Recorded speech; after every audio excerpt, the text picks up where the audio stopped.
Oh, thanks, Sam. Well, and thanks to all of you for joining us today and for hopefully learning a bit more about the Alps to Ocean Trail here in New Zealand.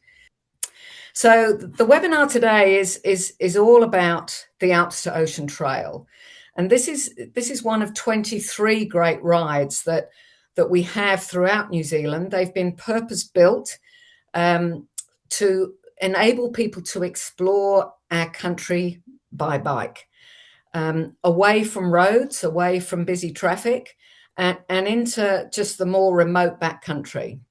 So there's 23 of them, and the one we're focusing on today is the Alps to Ocean. What I'm going to do is initially just talk about the trail overview, then give you some tips about planning your journey. Trail highlights, they're my highlights. I mean, everybody's highlights are different often, but this is what I consider the highlights of the trail. I'll talk a bit about the grading and the terrain that you may expect on the trail. New Zealand is long and skinny, so the climate can be a little bit temperamental at times. So we will touch on the weather and how to prepare for that. Then some information around some of our accommodations, which I think are pretty special. Food and wine. We often get asked about, why do a guided trip? Why can't I just do it myself? Well, you can do it yourself to an extent, but I just want to spend a little bit of time talking about the benefits of a guided trip. Then we'll talk about the bikes, the ideal bikes for the trail, and then into the trips that we offer, and finally Q&A. So that's today's agenda. So into the trail overview.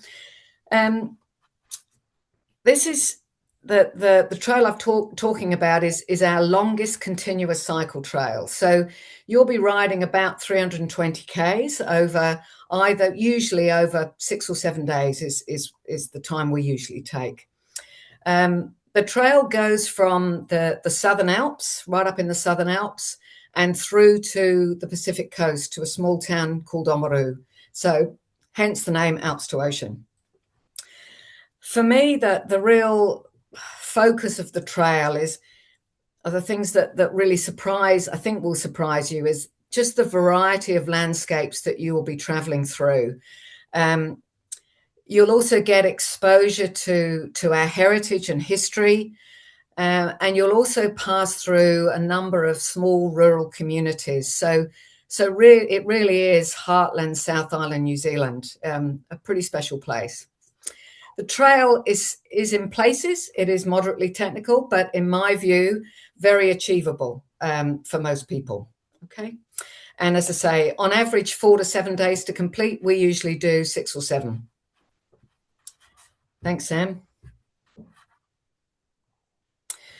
Now a picture speaks 1,000 words, so we've dropped quite a few images in throughout this presentation, and so it's designed that even if my words mean nothing, that you'll just get grabbed in by the photography. So here you can see some of the places and images that will be familiar to you if you come and do the trail.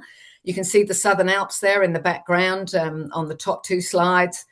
The bottom left is actually, it's the framing of it is a picture frame that they've put in place to mark the official end of the trail.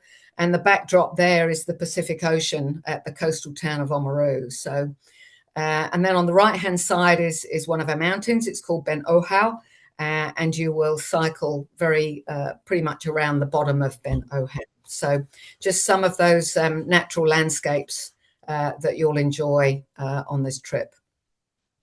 In terms of planning your journey, we start our trips either in Queenstown or in Christchurch. You can see them marked there in the middle of the South Island. So both of them are home to international airports, which makes it very easy to fly in and out of either. This next slide is our first look at the full trail highlighted there, and in the context of those 2 starting points, Queenstown and Christchurch. So whichever itinerary you take, there will be a transfer through to the start. And this also shows that there are 2 starts to the trail. There's one at Mount Cook, which is the one with the green flag, right up into the Southern Alps there. And the other one, the alternate start, which is equally scenic, is at the base of Lake Tekapo, one of the glacial lakes. You can see where those two join up at the base of the lake there in the middle, which is Lake Pukaki. And then both of them will follow the Waitaki Valley all the way out to the Pacific Ocean at Oamaru. So we'll go on and talk about the highlights. And these are my highlights. So Aoraki Mount Cook National Park views. It's a World Heritage listed alpine region, and it has our highest mountains, largest glaciers, most stunning lakes, and you will see all of them through the journey on the Alps to Ocean Trail. They're very prominent in the first 3 days, and they're just, I mean, it's just outstanding scenery, and as you can see from the picture there. The dark sky. The Aoraki Mackenzie International Dark Sky Reserve, which encompasses Lake Tekapo, is the world's largest gold status dark sky reserve. So as that, it is a premier global astrotourism destination. The sky is extraordinary at night. The area is renowned for its minimal light pollution, and you really do end up getting stunning views of the Milky Way, the Southern Cross, and lots of the constellations. So that's definitely a highlight for me. You will pass glacial lakes. So Lakes Pukaki and Ohau on both of the itineraries, as well as Lake Tekapo on the alternative start. They all have this stunning, stunning turquoise coloured water.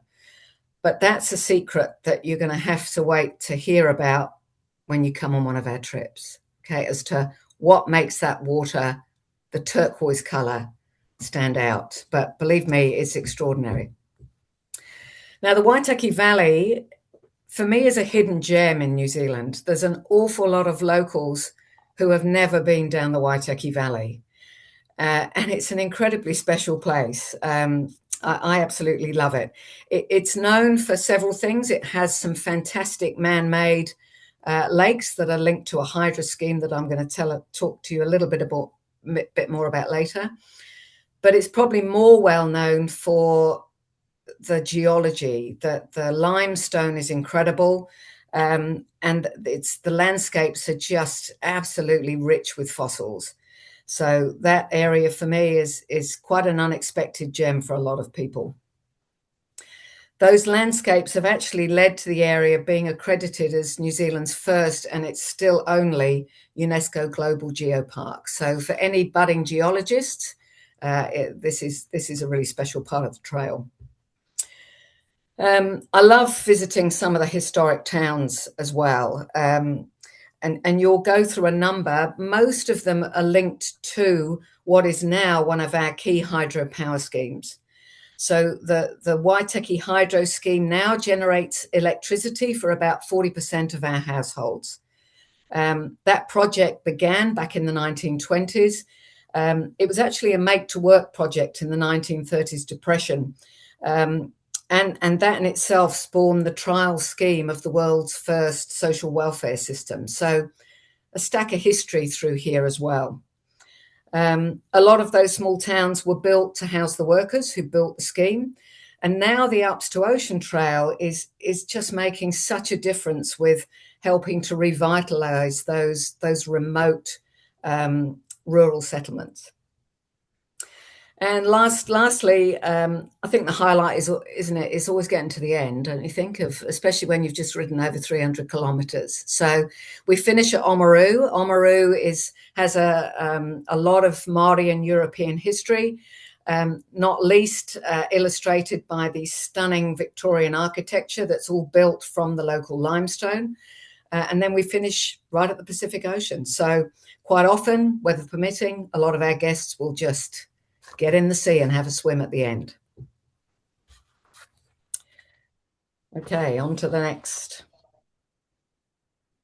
So more pictures, again, of some of these stunning landscapes. So if you look top left, the peak that you can just see to the right of centre is actually our highest mountain, Aoraki Mount Cook. And the lake in front is the glacial Lake Pukaki. Bottom left, you can see there is the Church of the Good Shepherd. That is actually known to be the most photographed building in New Zealand. And I think you can understand why with that sort of backdrop. And then the other two photographs are obviously previous guests just amongst the mountains and lakes. Thanks, Sam.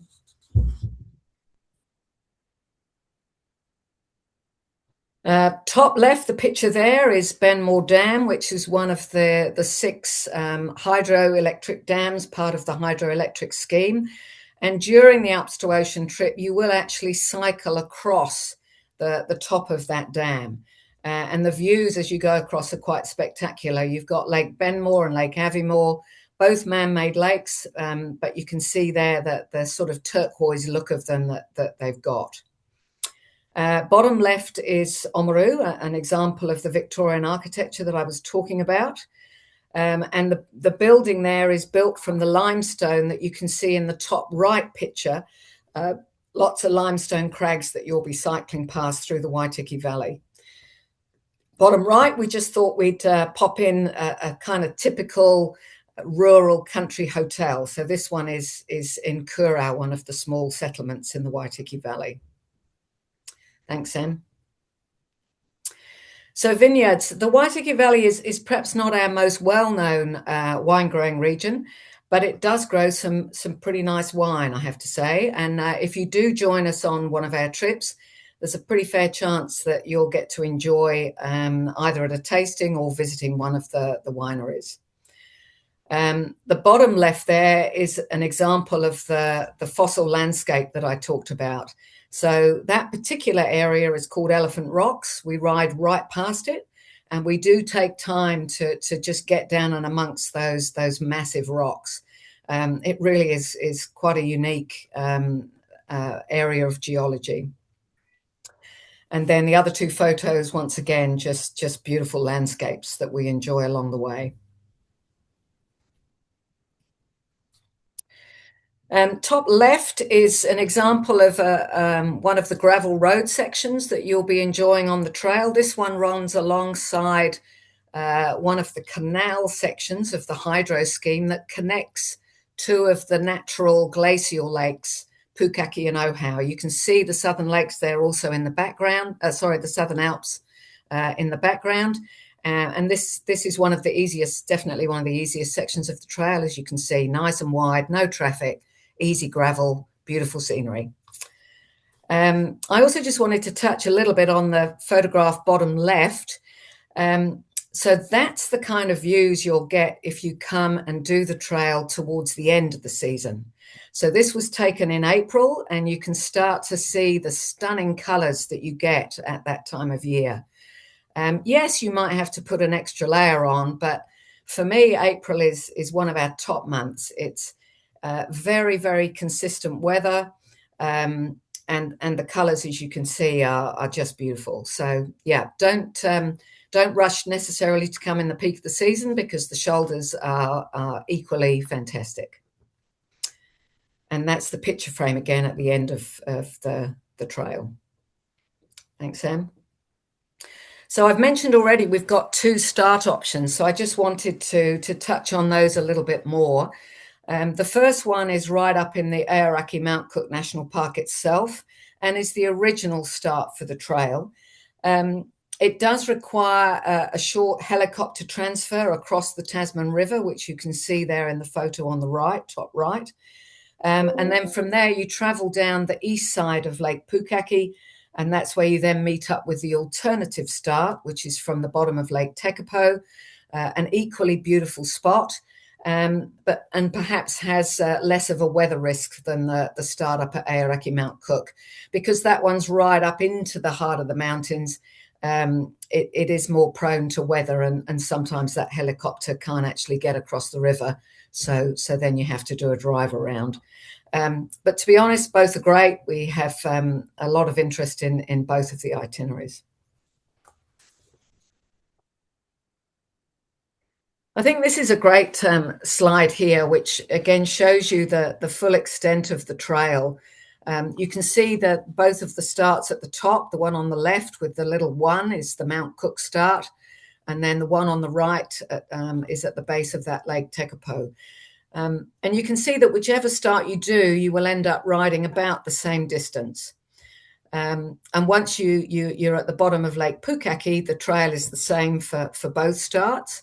You travel past both the natural glacial lakes of Tekapo, Pukaki and Ohau, and then as you turn and come down the Waitaki Valley, you pick up the man-made lakes of Benmore, Aviemore, and Waitaki, and those are the 6 lakes that form the hydro scheme that I mentioned earlier. So they are taking advantage, obviously, of the water running off the Southern Alps and the Waitaki River that runs down the Waitaki Valley.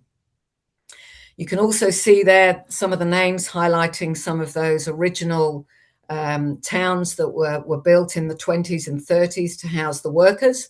So there you've got Twizel, Omarama, Otimatata, Kurau, and then down through Duntroon and out to the coast. I think the profile here is quite cool too, that you can see at the bottom.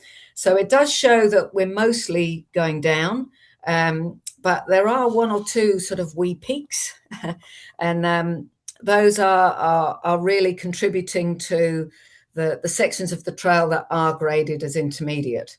And the next slide, which I'll go on to now, Sam, will just talk a little bit more about the terrain and grading that we expect. So it is a mixture of easy and intermediate, so different sections. If you look at the bottom picture there, that's what we call a very easy part of the trail. So it's actually a sealed asphalt road without traffic, and it's running alongside one of the canals that's linking the 2 of the glacial lakes. And then the top shows one of the more technical sections. So you can see it's a narrower trail. There are some corners that you're needing to negotiate, and you have got some drop off on the left-hand side. So yeah, there is a mixture there. The next couple of slides that we'll look at will again give you more of a feel for the terrain that we're going through. So here, the bottom 2 slides, very much the easy grades, wide paths. Some will be sealed with asphalt. Others will just be what I call champagne gravel, just really small, easy to ride champagne gravel. The top 2 illustrate some slightly more technical bits. So on the left there at the top, slightly chunkier gravel, and the slightly narrower trail. And the next slide again gives you more of a feel. So some tighter corners, bottom left. And then the sign top left is actually celebrating the highest point of the trail. And as you would expect, to get to the highest point means you've got to go up a climb. So yeah, that just illustrates that whilst we're mostly descending, there are some ups and downs along the way, and there are some easier sections and slightly more technical sections. So into the weather. New Zealand South Island it has a predominantly temperate maritime climate. And what that means is we've got 4 seasons, and sometimes we get those in one day if we're really lucky. It just means that we kind of got to be ready, yeah? I mean, in summer, primarily, we've got warm, long daylight hours, but even then, sometimes we can have a bit of a chill in the mornings. Rule of thumb, or the rule of my thumb, is never go anywhere without your swimming gear, your sun cream, your puffer jacket, and your rain jacket. And if you've got those 4 things, then you're pretty much covered, okay? But yeah, warm, long daylight hours in the summer. Spring and autumn is cooler, but you get those stunning colors that I talked about. Winter, we tend not to do trips because we can get snow at some of those higher elevations. Having said that, we do have a couple of winter trips, and when we do those, we take blankets and thermoses with us, so it kind of just makes it a slightly different experience. Thanks, Sam. So this shows the average monthly temperatures. centigrade on the left-hand side and Fahrenheit on the right. And you can see here that there's nothing too extreme, to be honest. I mean, even in the winter, yes, we might get down to zero, but we don't often get too much lower than that. Equally, in the summer, average monthly temperatures are running around that 20 degrees centigrade, sort of 65 to 70 degrees Fahrenheit. But the one thing you do need to be aware of is that we have a great big hole in the sky in the ozone layer above us. So from our point of view, we use sun cream like you would use your daily moisturizer. So definitely bring your sun cream, because that ozone layer does make the sun pretty strong. Just some more pictures to break up my verbal, but I did want to show here, bottom left, that we do often get to ride in short sleeve shirts and shorts.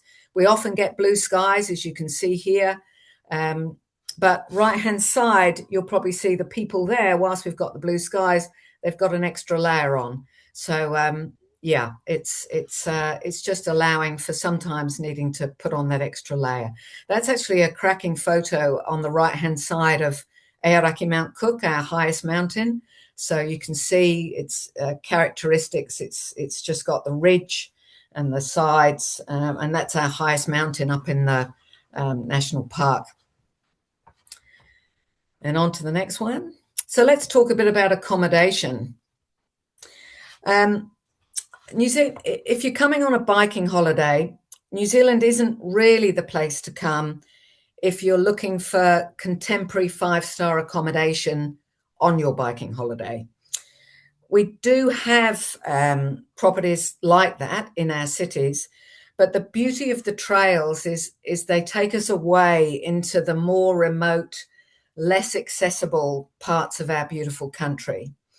And in those parts, I think the accommodation is still 5-star in its own way in those small rural communities.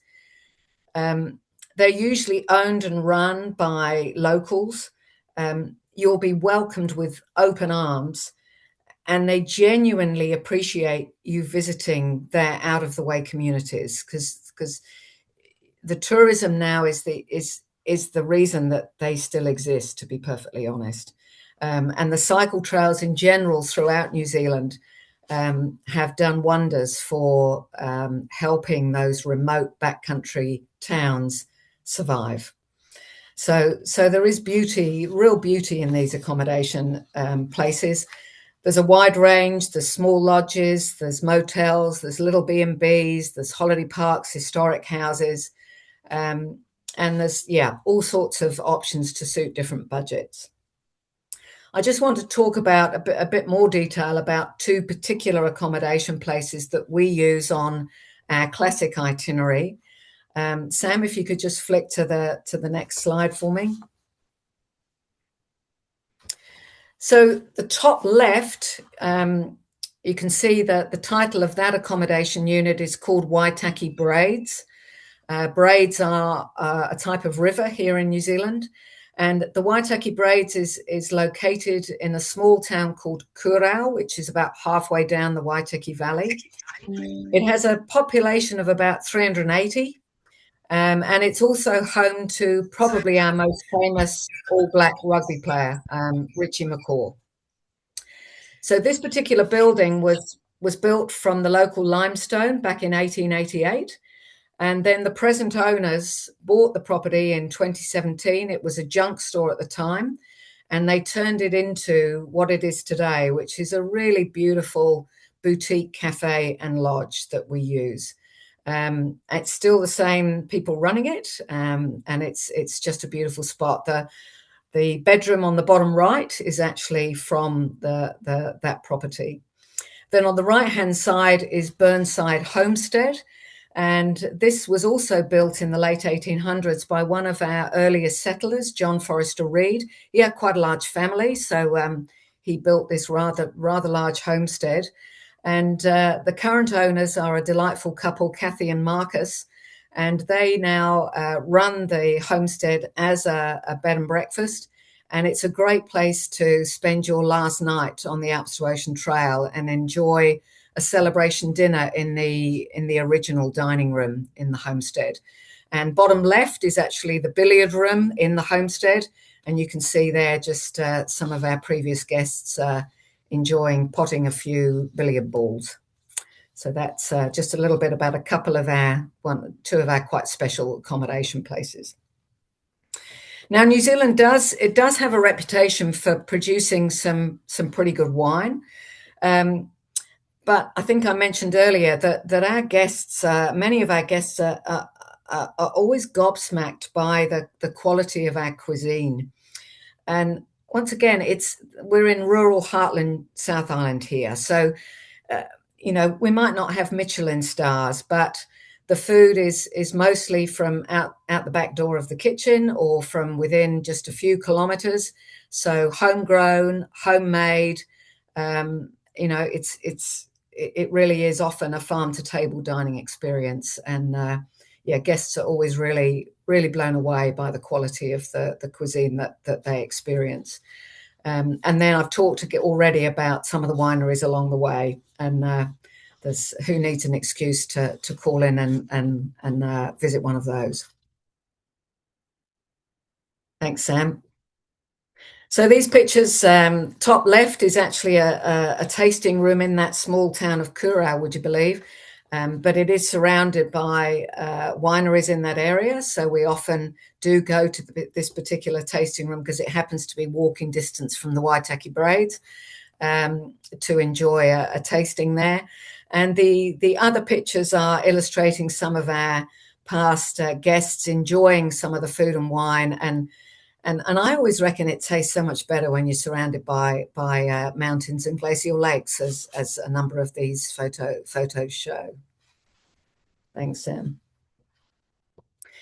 We're often asked, why do a guided trip? Well, I think in a nutshell, it means that from start to finish, all you've really got to think about is eating, sleeping, choosing your sort of trendiest bike jersey to wear, and riding your bike, and everything else is taken care of by your guides. And our guides are all experienced and passionate about New Zealand and its cycle trails. So they've got plenty of interesting stories to share, as well as a lot of local knowledge about the people, the places, the fauna, the flora. So it means that you leave not just with stunning visual memories from what you see, but also a deeper understanding of this special place and its people and culture. And then what if the wind changes direction and suddenly you're faced with a headwind for your morning's ride? Well, if you're on a supported trip, it's not an issue. You can just load up, go to the end of that section and ride it backwards, and it's a lot more fun. You might wake up one morning and think, you might have had a couple of wines too many the night before and be thinking, I'm not really up to riding my bike first thing this morning. So again, you can just pop in the van, just have a little bit of downtime until you feel re-energized and ready to rejoin the trail. And then I have talked about the fact that there are one or two more technical parts of the trail. So some guests just choose to not ride those, and again, just hop in the van and get boosted around. There is always an alternative. And other guests just might be a little bit nervous, in which case they can just ride with the cycle guide. And our cycle guides are all really good cyclists and are well able to give you some great tips to help you get through those slightly more technical sections. So those are just, for me, some of the reasons for a guided trip. But if you are a through and through independent traveller, then we do have a sister company. Next slide, Sam. Sorry, I meant to put this one. Sorry, I will go to that. Thanks, Sam. This is just a quote from one of our previous guests who's been on a guided trip, and I just thought it summarised very well why do a guided trip. So I'll just read it out. Being able to just ride your bike, enjoy the stunning scenery with like-minded people, and not have to worry about anything else, your accommodation, meals, and any little problems that may occur along the way. So he's kind of said what I said, but it's probably you probably believe it more coming from a previous guest. And then another guest on the next one said, Alps to Ocean is the ultimate ride, and doing it with Adventure South adds to the experience. The group started as strangers, yet we all ended up as one big happy family. And I think that's another really good reason. So if you join a guided trip with us, you will meet like-minded folk from all over the world. And as these pictures show, you very quickly become good friends. And what better way to ride a trail than with a bunch of good friends?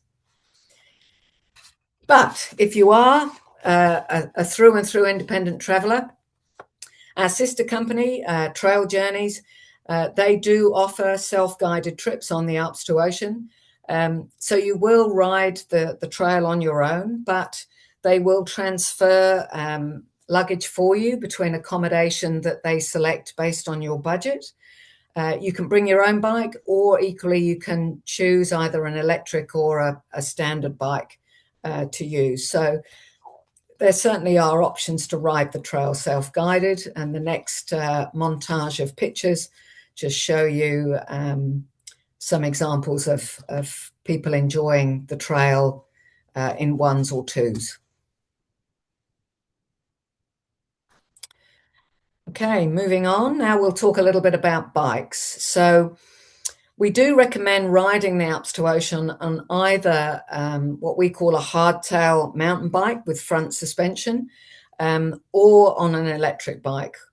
So the pictures here, the top two pictures are our hardtail mountain bikes that we offer available to hire. They're made by New Zealand company Aoraki, and they feature a single chain ring. So what that basically means is changing gear is really easy. You've only got to better worry about one chain ring. They're also available with either a crossbar or a drop bar, which you can see there in the bikes on the top row. Our electric bikes, which is bottom left, they're also New Zealand designed by a local company called Cinch. They have front suspension, they have dropper posts, and they've actually been custom designed for our trails. So they're absolutely perfect for the job. You will also see there on the bottom right the picture of a drop handlebar gravel bike. The trail can be ridden on a gravel bike, but without any sort of suspension, it can be a little bit lumpy bumpy at times. And certainly it's only a bike that we would recommend is used by somebody who's pretty experienced on riding gravel bikes on terrain of this nature. Thanks, Sam. And then just going through very quickly the itineraries that we offer, the Alps to Ocean.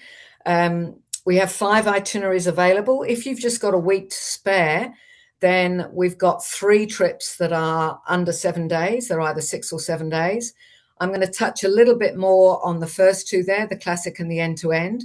But we do also offer a 6-day, it's called the Taste of the Alps to Ocean, and it's really customized for people who are real foodies. So there's a few more foodie experiences in there.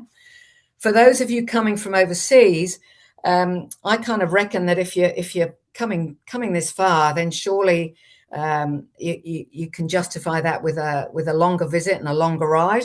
So for those, we've got a couple of great itineraries that combine the Alps to Ocean with some other great rides in other regions. Just a little bit more on the Alps to Ocean classic itinerary, which is our most popular. Sam, next slide, please. Thank you. This one is a 6-day itinerary. It starts and finishes in Christchurch. And you will do the Alps to Ocean from the alternate start at Tekapo and then riding all the way through to Oamaru. There is a half-day built into that itinerary, however, where you will go up to Aoraki Mount Cook National Park and just do a couple of short hikes in the afternoon. So that's the classic. Couple of quotes for you just to see here on previous guests who've enjoyed the classic itinerary.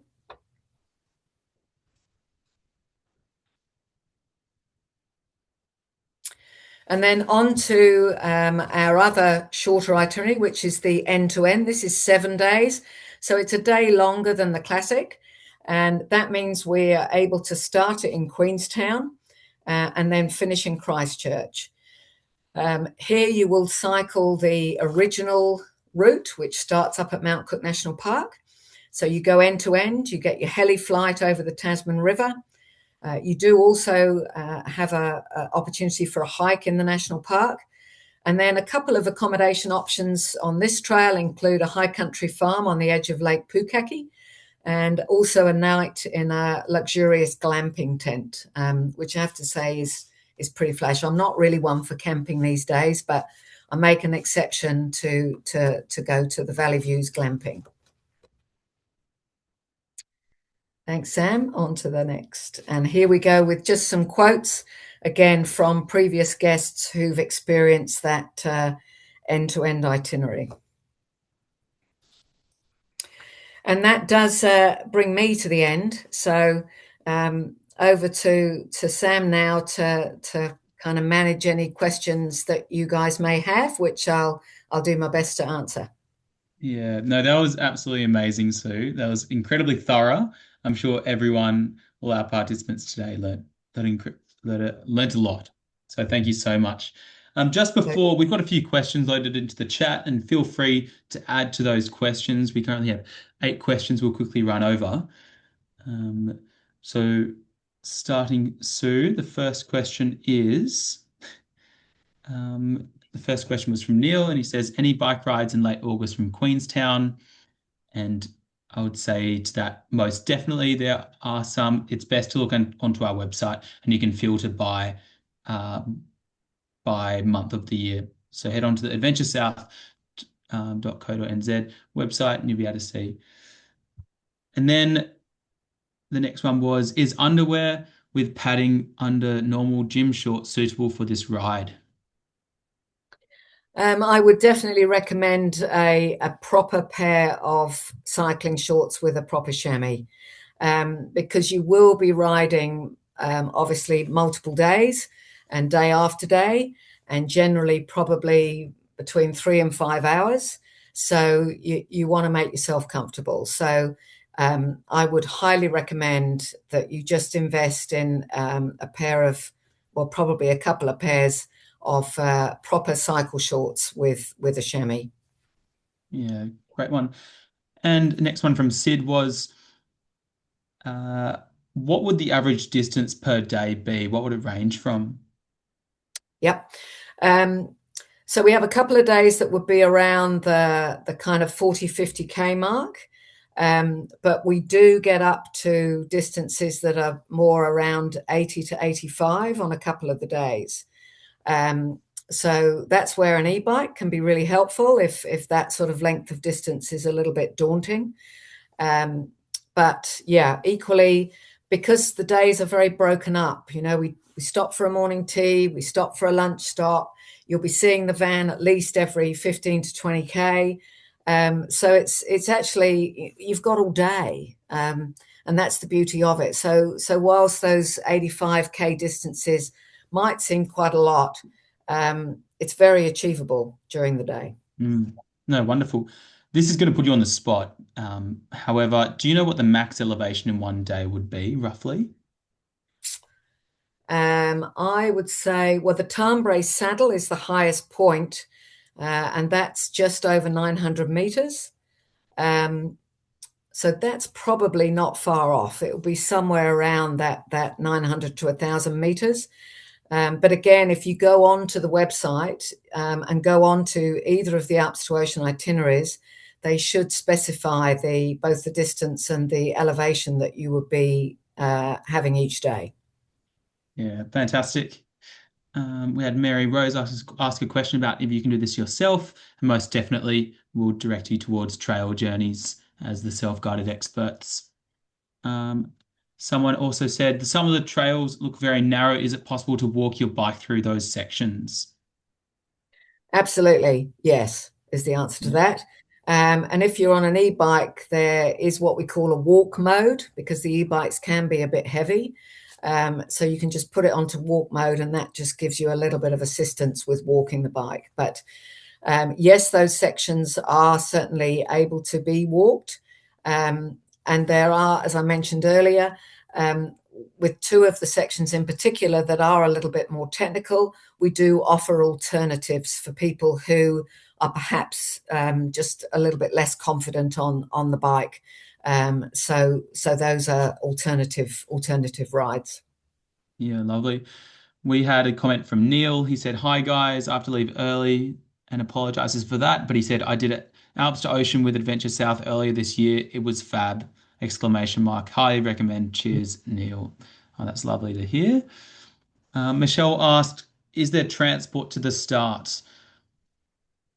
Yes, so on both of the itineraries, the sort of 6 7 day itineraries, the one that starts in Queenstown, the one that starts in Christchurch, that's where you will actually start the each of those itineraries, and then there will be some van transfer to get you to the official starts of the actual Alps to Ocean Trail.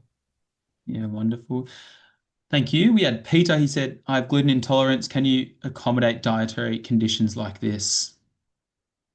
Yes, we can. As part of our booking process, we do ask you to specify any dietary requirements.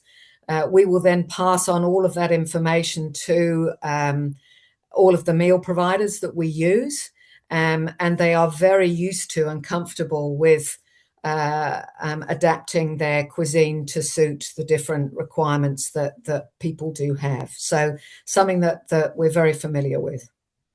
Yeah, lovely. And then last question from Bruce. He says, "What's the average size of the group and the average age?" Sure.